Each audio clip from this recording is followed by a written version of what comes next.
Hello,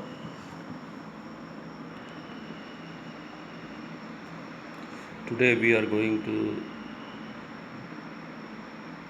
discuss the topics mechanical equivalent of heat and the heat energy conversion between heat and mechanical energy.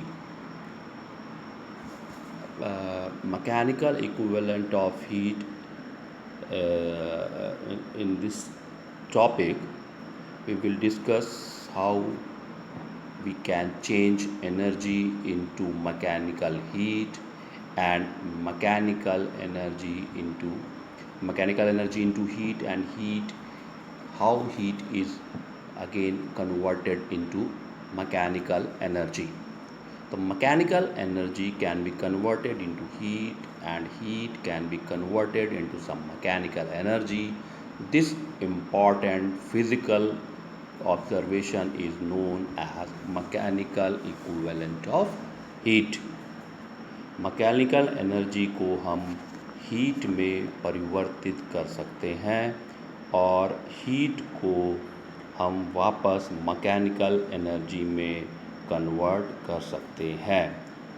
इस physical observation को हम mechanical equivalent of heat कहते हैं।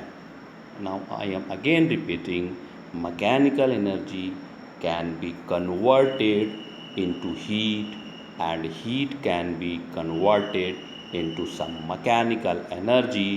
This important physical observation is known as mechanical equivalent of heat. तो mechanical equivalent of heat और कुछ नहीं है, उसमें बस ये हमें समझना है कि हम एनर्जी से मैकेनिकल उसमें चेंज कर सकते हैं और मैकेनिकल एनर्जी को हम वापस हीट में चेंज कर सकते हैं। This phenomena is known as mechanical equivalent of heat. This means one can change the internal energy of a system by either doing work to the system or adding heat to the system. कहने का मतलब है कोई भी एक system है उसको हम इंटरनल एनर्जी चेंज कर सकते हैं, या तो उस पर हम कुछ काम करके उस सिस्टम का एनर्जी चेंज कर सकते हैं या हम उसमें हीट दे करके चेंज कर सकते हैं उसका energy. We can change the internal energy of any kind of system by doing work to the system, उस सिस्टम पे काम करके, और by adding heat to the system. अभी आगे मैं आपको डायग्राम से एग्जांपल से 2-3 एग्जांपल मैं दूंगा, आपको और चीज़ क्लियर हो जाएगी। This concept is fundamental to thermodynamics, which applies the idea of heat and work in order to create useful system such as engine, power plants and refrigerator. किसी भी सिस्टम को हम दोनों काम एक साथ करते हैं। मान लीजिए कोई सिस्टम है, उस पर हम कुछ फोर्स लगा के काम भी कर रहे हैं, मैकेनिकल वर्क भी कर रहे हैं और हीट भी दे रहे हैं, और हमें उससे एक रिज़ल्ट मिला। तो result can be just because of the mechanical work we are doing, or result can be just because of heat we are giving, or result can be the addition of both the mechanical energy we are giving, or we are giving heat to the system. But we cannot decide by which way we are getting the final result. The change in potential energy, example दिया हुआ है, change in potential energy of falling masses to still water. जब कोई एक चीज़ जो है एक still water में गिरती है तो क्या होता है, the water increased in temperature. Water का टेम्परेचर क्या होगा, आप ऊपर से कोई टुकड़ा नीचे बाल्टी में पानी में रखे हो और ऊपर से कोई टुकड़ा गिराते हो तो पानी क्या होता है, पानी का टेम्परेचर बढ़ जाता है। Much like it would when put over a flame. ये उसका टेम्परेचर उसी तरह बढ़ जाता है जैसे कि हम फ्लेम से पानी को गर्म करें। This showed that the downward motion of the masses which cause the water to be stirred. Stirred मतलब होता है फॉर्म ऑफ मैकेनिकल मोशन, ठीक, could in fact be equated to an increase in water temperature. जो ऊपर से जो movement होता है जिस रफ्तार से आके वो उसमें गिरता है तो वो एनर्जी किस में कन्वर्ट हो जाती है, टेम्परेचर में, और पानी का हमारा टेम्परेचर बढ़ जाता है। और N increase in the heat. This idea of work and heat equivalence is stated in the first law of thermodynamics, which says that the change in internal energy of a system is the sum of the work done and the heat added to the system. From this, if a system is observed at any state, it is impossible to tell whether it reached this state from an input of work, N input of heat और ए combination of to.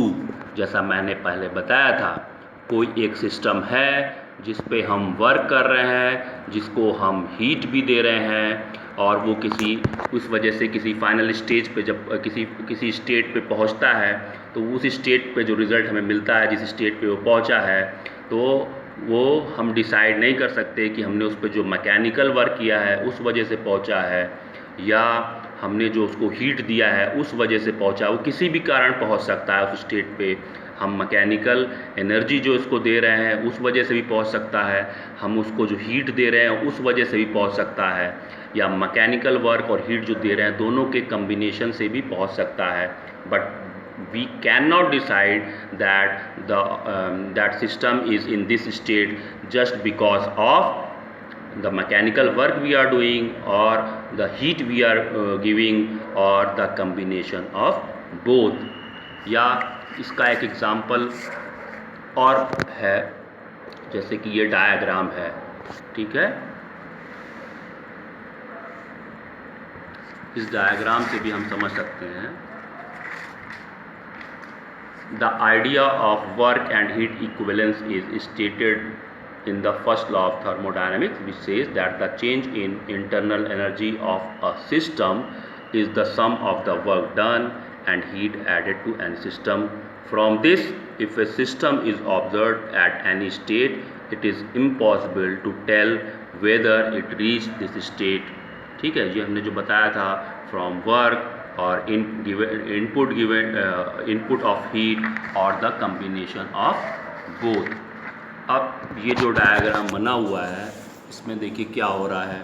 इसमें we are F is the force. तो ये जो एक cylinder है उसमें जो piston है, पिस्टन पे हम फोर्स लगा रहे हैं। सिलेंडर के अंदर गैस है, ठीक है। तो पिस्टन क्या हो रहा है, डी क्या है, डिस्प्लेसमेंट है। जब उस पर हम फोर्स लगा रहे हैं तो वो थोड़ी दूर उसका डिस्प्लेसमेंट होगा। हम काम कर रहे हैं, जो वर्क हम क्या कर रहे हैं, फोर्स लगा रहे हैं, तो क्या होगा, गैस जो है गैस दबेगी और उससे भी उसका टेम्परेचर बढ़ेगा अंदर जब ज़्यादा उस पर फोर्स लगेगा। और इधर से हम टेम्परेचर भी दे रहे हैं एक बर्नर के थ्रू, ठीक है। तो इसका भी वही काम है। अगर हम बर्नर से टेम्परेचर देंगे तो भी क्या होगा, इसका जो है टेम्परेचर बढ़ेगा, उसका वॉल्यूम कम होगा और ये अंदर की ओर दबेगी। तो work is equal to F into D, 4 into displacement. We can write it as a force upon area into displacement, that is equivalent to force delta V, ठीक है। Force per unit area, F upon A क्या होता है, force per unit area, and P is the pressure and delta V is the change in the volume. तो W is equal to हो गया P delta V। तो अब हम जो फोर्स लगा रहे हैं उस वजह से भी ये डिस्प्लेसमेंट हो सकता है। हम जो बर्नर से हीट दे रहे हैं उस वजह से भी टेम्परेचर बढ़ सकता है और ये पिस्टन अंदर की ओर आ सकता है, या दोनों वजहों से आ सकता है, जो हम फोर्स लगा रहे हैं और जो टेम्परेचर दे रहे हैं। बट वी कैन नॉट जज that why this piston is going that much of distance. It can be just because of force we are applying on the piston, it can be just because of we are giving heat from the burner, or it can be through the combination of both। एक इसका example और ले सकते हैं, जैसे कोई लोहे का टुकड़ा है, लोहे का टुकड़ा है, उसका टेम्परेचर मान लीजिए हमको बढ़ाना है। टेम्परेचर बढ़ाने का मतलब क्या होता है, internal energy, we want to increase the internal energy of that लोहे का टुकड़ा। टेम्परेचर बढ़ाने का मतलब क्या है, उसकी इंटरनल एनर्जी बढ़ाते हैं। तो हम इसको क्या करते हैं, हथौड़े से पीट के भी कर सकते हैं और हीट देकर भी कर सकते हैं। हमें किसी लोहे के टुकड़े का अगर टेम्परेचर बढ़ाना है तो हम उसको हीट दे करके भी कर सकते हैं और हथौड़े से पीट के भी कर सकते हैं। मान लीजिए हम एट द सेम टाइम उसको हथौड़े से भी पीट रहे हैं और बर्नर से उसको हीट भी दे रहे हैं, तो उसका टेम्परेचर कुछ देर में बढ़ जाएगा। But we can not decide कि we are this temperature is just because of we are hitting through the hammer और we are giving the temperature through the burner. ठीक, या अधिक ऊंचाई से पानी के ऊपर कोई ऑब्जेक्ट गिरता है तो पानी गर्म हो जाता है और हीट भी देते हैं। ये भी एग्जांपल जो मैंने आपको बताया। तो ये दो एग्जांपल हैं और तीसरा एग्जांपल ये जो डायग्राम से है। तो these are the 3 examples of mechanical equivalent of heat, how we can convert the mechanical energy into heat and heat we can convert heat into mechanical energy। तो ये 3 एग्जांपल है, तीनों एग्जांपल से आप अच्छी तरह समझ सकते हैं। ये पिस्टन है, सिलेंडर है, हम पिस्टन पे फोर्स लगा रहे हैं, नीचे से बर्नर से भी दे रहे हैं टेम्परेचर, तो ये अंदर की ओर पुश हो रहा है। तो this is just because of force we are applying on the piston, और this can be just because of we are giving heat through the burner or the combination of both। second example कि लोहे का कोई टुकड़ा है, if we want to increase the temperature तो we can do it by hammering through the hammer, or we can do it by giving raising temperature of that लोहे का टुकड़ा by burner, we can give by heating that टुकड़ा। ठीक है, तो या तो हम लेकिन डिसाइड नहीं कर पाएंगे कि हम हथौड़ा मारने से ये गर्म हुआ, इतना टेम्परेचर बढ़ा, हीट देने से हुआ, या इन दोनों की वजह से हुआ। तीसरा एग्जांपल है कि अधिक ऊंचाई से पानी के ऊपर कोई ऑब्जेक्ट गिरता है तो पानी गर्म हो जाता है और उसको हम हीट भी देंगे तो भी गर्म हो जाएगा। तो अगर एट ए टाइम हम उसको पानी को टेम्परेचर भी नीचे से दे रहे हैं और टुकड़ा भी गिर रहा है और उसका एक पर्टिकुलर टेम्परेचर तक उसका बढ़ जा रहा है, तो we can not decide it is just because of जो टुकड़ा गिरा उस पर, या just because of we are giving the heat to temperature. ठीक है, तो ये 3 एग्जांपल हैं कि ये काम दोनों तरीके से हो सकता है। ठीक है, मैकेनिकल से हम एनर्जी से हीट में कन्वर्ट कर सकते हैं और हीट से हम मैकेनिकल एनर्जी में कन्वर्ट कर सकते हैं। Now the next is heat energy conversion between heat and mechanical energy। ठीक है, इसमें क्या है, इसमें हम इसमें एग्जांपल पढ़ेंगे how we can produce electricity through coal. जो पहले शुरू से जो सबसे पहले टेक्नोलॉजी हमारे आई थी, जो हम बिजली पैदा करते थे वो कोल से पैदा करते थे। तो ये एक आप डायग्राम देख रहे होंगे, इसमें क्या है, कोल है, कोयला है। कोयले को हम क्या करते हैं, पीस लेते हैं। पहले मैं समझा देता हूँ फिर इसको और अच्छे से वो कर दूँ, आपको समझ में आ जाएगा। ये कोयला है, कोयले के टुकड़े हैं, इसको हम पीस के टैल्कम पाउडर जैसा एकदम छोटा छोटा छोटा छोटा पाउडर के रूप में कर लेते हैं। फिर उसको बॉयलर में हम जलाते हैं, बॉयलर में जलाते हैं। बॉयलर में आप देख रहे होंगे पाइप्स हैं, इन पाइप्स में पानी है। ठीक है, तो जब बॉयलर्स में इनको जलाते हैं और जला करके हीट पैदा करते हैं, बॉयलर्स में आप ये देख रहे हैं ये पाइप आया हुआ है, इसमें पानी है। तो पानी को जो हम आग देते हैं तो पानी किस में कन्वर्ट हो जाएगा, पानी हमारा स्टीम में कन्वर्ट हो जाएगा। और वो स्टीम को हम कनेक्शन उस पाइप को कर रखे हैं टरबाइन से, टरबाइन में वो स्टीम जाएगी। तो जब टरबाइन में स्टीम जाएगी, टरबाइन में क्या होता है, बड़े बड़े ब्लेड्स होते हैं, वो बड़े बड़े जाइंट ब्लेड्स होते हैं जो कि क्लॉकवाइज घूमते हैं। तो हम क्या करें, जब स्टीम का प्रेशर पे पड़ेगा, high temperature high pressure super heated steam जाएगी उसमें। तो जो सुपर हीटेड स्टीम जाएगी तो वो क्या करेगी, टरबाइन को रोटेट करेगी। जब टरबाइन तेज़ी से रोटेट होगा ब्लेड, तो उससे देखिए एक ये रॉड जो जुड़ा हुआ है, this is nothing but crank shaft. तो ये क्रैंक शाफ्ट तेज़ी से घूमता है और फिर वो आगे जनरेटर से कनेक्टेड होता है। जनरेटर के अंदर होता है मैग्नेटिक मूविंग कॉइल, फिर वो तेज़ी से घूमता है। तो जब वो तेज़ी से घूमता है तो इलेक्ट्रिसिटी पैदा होती है। फिर ये स्टीम धीरे धीरे अपना काम करते हुए इधर पानी से स्टीम कन्वर्ट होते हुए टरबाइन में आ रही है और उसको टरबाइन को रोटेट, ब्लेड्स को रोटेट करते हुए नीचे की तरफ आ रही है। फिर नीचे की तरफ देख रहे हैं आप, इनलेट पाइप है और ये एक आउटलेट पाइप है। तो इसको बोलते हैं कंडेंसर कूलिंग वाटर। कंडेंस माने होता है ठंडा करना। तो ये ठंडा पानी जो आएगा तो नीचे की ओर हमारा स्टीम भाप जो आ रहा है उसको ये ठंडे पानी से ठंडा करेगा। कंडेंस करके क्या करता है, गैस को कंडेंस करके वापस लिक्विफाई कर देता है। तो ये जो भाप आ रहा है इसको कंडेंस करके ठंडा करके ये क्या करेगा, वापस पानी में बना देगा। ये वापस जब पानी में बन जाएगा तो फिर ये वापस इस जब पाइप में आएगा ये पानी फिर से चला जाएगा, फिर वही साइकिल रिपीट होगी। ये पानी फिर इस पाइप में आएगा और कोयला जो हमने जला रखा है इससे फिर ये स्टीम में कन्वर्ट हो जाएगा। स्टीम कन्वर्ट होकर के बॉयलर से फिर high pressure super heated steam जाएगी इसमें। इसका प्रेशर टेम्परेचर बहुत ज़्यादा होता है। ये स्टीम जो टरबाइन में जाएगी, टरबाइन में जाएगी तो हाई सुपर हीटेड स्टीम क्या करेगी, फिर उसको रोटेट करेगी टरबाइन के ब्लेड्स को। ब्लेड से फिर देखिए क्रैंक शेफ्ट कनेक्टेड है, सेम प्रोसेस होगा। तो जनरेटर में मैग्नेटिक मूविंग कॉइल मूव करेगा और करंट प्रोड्यूस होगा। वापस स्टीम नीचे की ओर आएगी और ये जो इनलेट पाइप और आउटलेट पाइप है, पानी इधर से आएगा और इस स्टीम को ठंडा करते हुए फिर पानी में कन्वर्ट करके आउटलेट पाइप से निकल जाएगा और ये ठंडा पानी होकर के फिर ये स्टीम ठंडी होकर के पानी के रूप में वापस बॉयलर में चली जाएगी। तो ये साइकिल चलता रहेगा और बिजली प्रोड्यूस होती रहेगी। ठीक है। तो coal is one of the most affordable and largest domestically produce sources of energy. It is use to generate a substantial amount of our electricity. जब सब कोयले का सबसे ज़्यादा उपयोग होता है, लेकिन दिक्कत बस यही है कि this is exhaustible source of energy. ये जो है ख़त्म हो सकता है हम आने वाले इस भविष्य में। ठीक है, इसलिए कोयले को बचा करके इसका खनन होता है, क्योंकि आने बड़ी मुश्किल से कई हज़ारों साल नीचे ज़मीन के हड्डियाँ और वनस्पतियों के वजह से जो दबे रहते हैं उस वजह से कोयला बनता है। तो फिर अगर ये ख़त्म हो जाएगा तो दोबारा बनने में हज़ारों हज़ार साल लग जाएंगे, जैसा कि मैंने आपको इंट्रोडक्शन में बताया था। तो in a coal fired steam station much like a nuclear station, coal fired steam station भी एक न्यूक्लियर स्टेशन की तरह होता है।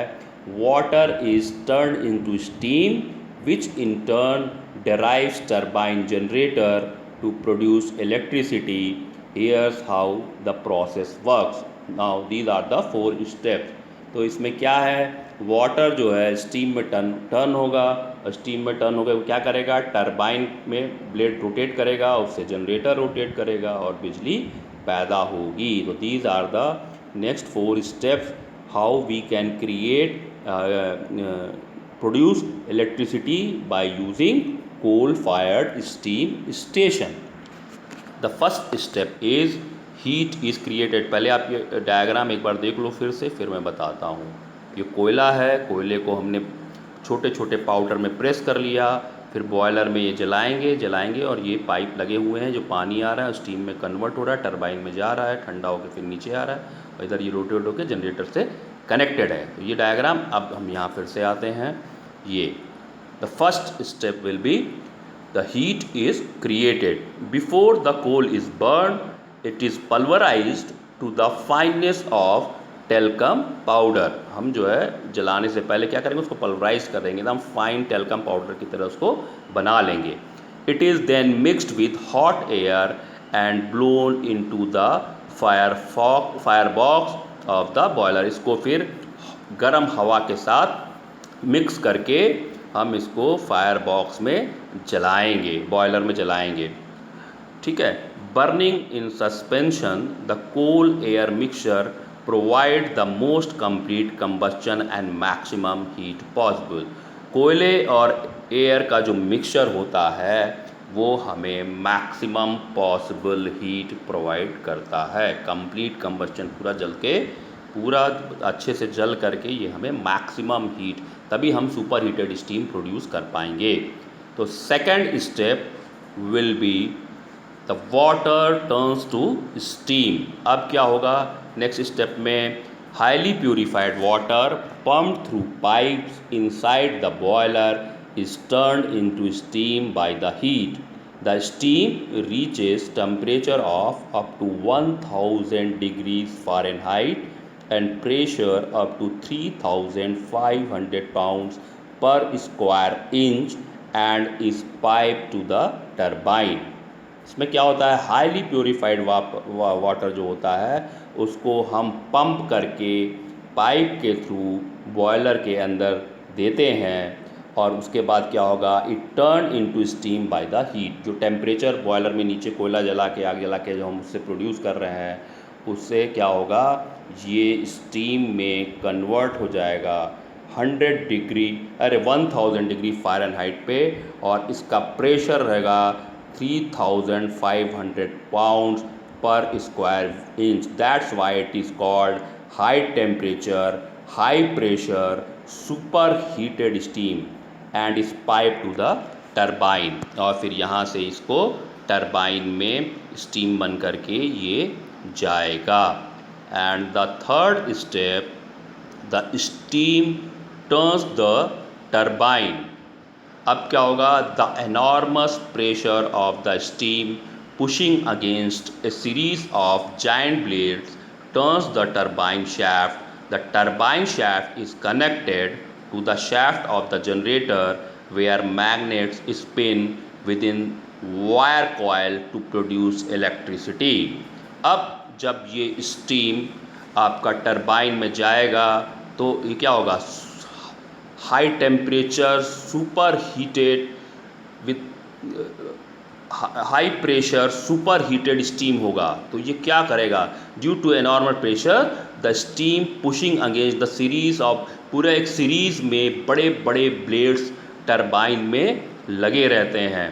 तो ये क्या करेगा, the turbine shaft is connected to the shaft of generator. तो टरबाइन को क्या करेगा, तेज़ी से जब प्रेशर पड़ेगा सुपर हीटेड स्टीम का तो टरबाइन तेज़ी से घूमेगा और जब टरबाइन के ब्लेड तेज़ी से घूमेंगे तो टरबाइन से एक कनेक्टिंग क्रैंक शाफ्ट रहता है वो आगे जाकर जनरेटर में जुड़ा रहता है, connected to the shaft of the generator. और जनरेटर में क्या होता है, मैग्नेट्स होते हैं जो बहुत तेज़ी से wire coil within wire coil, the magnets spin within wire coil to produce electricity. जो वायर कॉयल होता है उसके अंदर मैग्नेट्स होते हैं जो बहुत तेज़ी से घूमने लगते हैं। जैसे जैसे हमारा टरबाइन के ब्लेड्स घूमेंगे वैसे ही क्रैंक शाफ्ट घूमेगा, क्रैंक शाफ्ट जनरेटर कनेक्टेड रहेगा। तो उसी क्रैंक शाफ्ट की वजह से जो मैग्नेट्स होते हैं वायर के अंदर वो तेज़ी से घूमते हैं तो मैग्नेटिक फील्ड प्रोड्यूस होता है, उस वजह से हमारी फिर इलेक्ट्रिसिटी प्रोड्यूस होती है।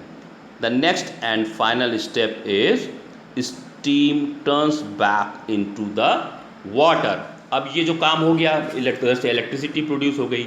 अब स्टीम क्या होगी, स्टीम धीरे धीरे नीचे की ओर आएगी और वो इनलेट पाइप जो हमारा किसी बगल में नदी या तालाब या झील जो होगी जिसके किनारे ये प्लांट बना है वहाँ से एक पाइप जुड़ा होता है जो कि टरबाइन में नीचे की ओर कनेक्टेड होता है, जो कि कंडेंसर का काम करता है। कंडेंसर का काम क्या होता है, कंडेंस करना, ठंडा करके गैस को लिक्विड फॉर्म में बनाना। तो यहाँ पे गैस क्या है, हमारा स्टीम है। तो स्टीम को जब वो ठंडा करेगी तो स्टीम जो है पानी में चेंज हो जाएगा।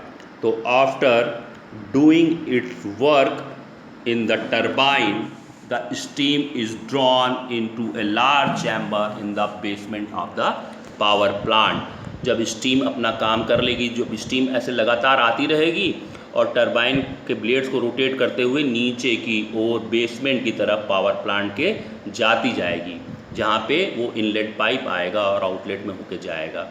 In this important step millions of gallons of cool water from a nearby source such as a river or lake are pumped through a network of tubes running through the condenser।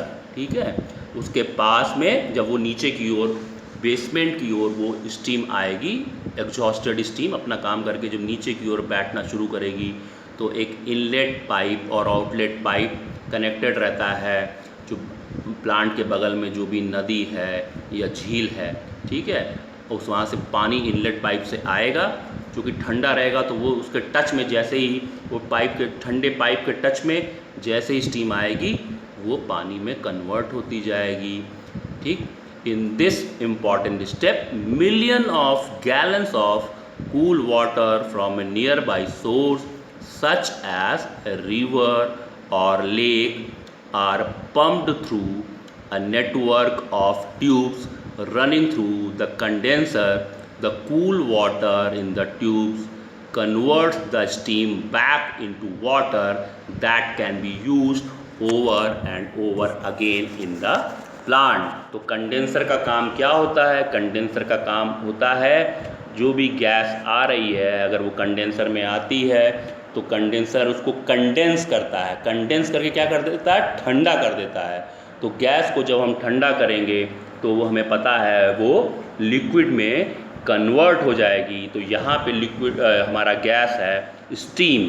तो steam जो नीचे आती जाएगी basement में power plant के, और जो inlet pipe से ठंडा पानी आएगा उसके टच में आते ही स्टीम पानी में कन्वर्ट हो जाएगी, और वो पानी इनलेट पाइप से आता हुआ आउटलेट पाइप से वापस नदी या झील में चला जाएगा और फिर आता रहेगा। तो इनलेट आउटलेट लगातार चलता रहेगा, जिस वजह से पाइप हमेशा ठंडा रहेगा, और जो स्टीम अपना काम करके जब सुपर हीटेड स्टीम जो पहुंचती जाएगी टरबाइन में, और टरबाइन ब्लेड को रोटेट करते हुए नीचे की ओर आएगी, वो जैसे ही उसके टच में आएगी वो ठंडी हो जाएगी।